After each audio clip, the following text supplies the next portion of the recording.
Good morning, Fran. Hello. Good morning. Good morning. Good morning. Good morning. Who am I speaking to? Irma Davies. Irma, good morning. Good morning. Is this Nick? It is. Yes. And is that Sherry? Well, I hear your voice. And that's Sherry also? Yes, it is Sherry. Beautiful. So good to hear both of your voices. What? So good to hear the voices of both of you.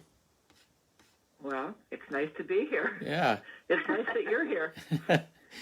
I'm getting ready to do a little bit of a live recording. Okay. In advance of the pre-recorded bit. Yeah. So it looks like things are working here amazingly. Pre-recorded bit. Yeah. So it looks like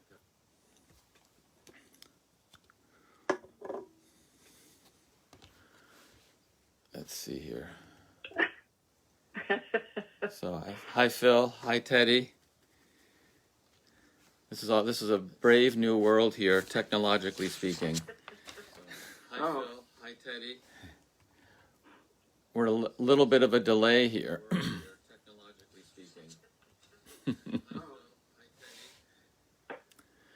We're a little bit of a delay here. Do we see you on our iPad or on our television or what?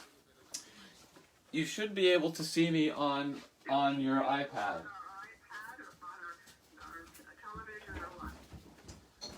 You should be able to see me on your iPad. iPad, okay, great. Well, I'm going to open it up now. Okay, is that okay? iPad, okay, great. Well, I'm going to open it up now. Okay, is that okay? They're busy.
Good morning, Christ Church, and other viewers who may be tuning in on this gorgeous day that God has given to us.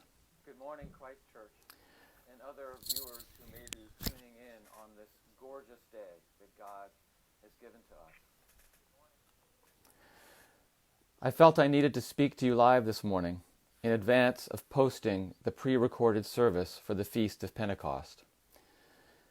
As we were recording and stitching together the dozens of pieces that made up this service, the extent, gravity, and significance of the nationwide responses to the murder of George Floyd in Minneapolis were not yet so painfully clear. And we lacked the nimbleness to respond fully and liturgically in this format to the predictably tragic and deeply rooted pattern of systemic racism in our land. Although neither Bishop Gates' message nor the prayers explicitly take into account this tragic moment, nonetheless, my prayer is that the service this morning still gives us the tools to reflect and to act. In particular, our baptismal covenant, which we will recite again together this morning, calls us to persevere in resisting evil, to seek and serve Christ in all persons, to love our neighbor as ourselves, to strive for justice and peace among all peoples, and respect the dignity of every human being. In the current moment, these promises are an enduring reminder and call for white people to begin to unlearn patterns of thinking and action which, consciously or unconsciously, as individuals and in the structure of our society, keep our siblings of color from living the lives of dignity, equality, and freedom that all of God's children deserve. Bishop Gates' message calls the Church to remember what our purpose is, and in this time of pandemic, during which the wind of the Holy Spirit has taken us out of our buildings to live out Jesus' message in powerful new ways. Our history with race in this country and our claims as Christians demand nothing less.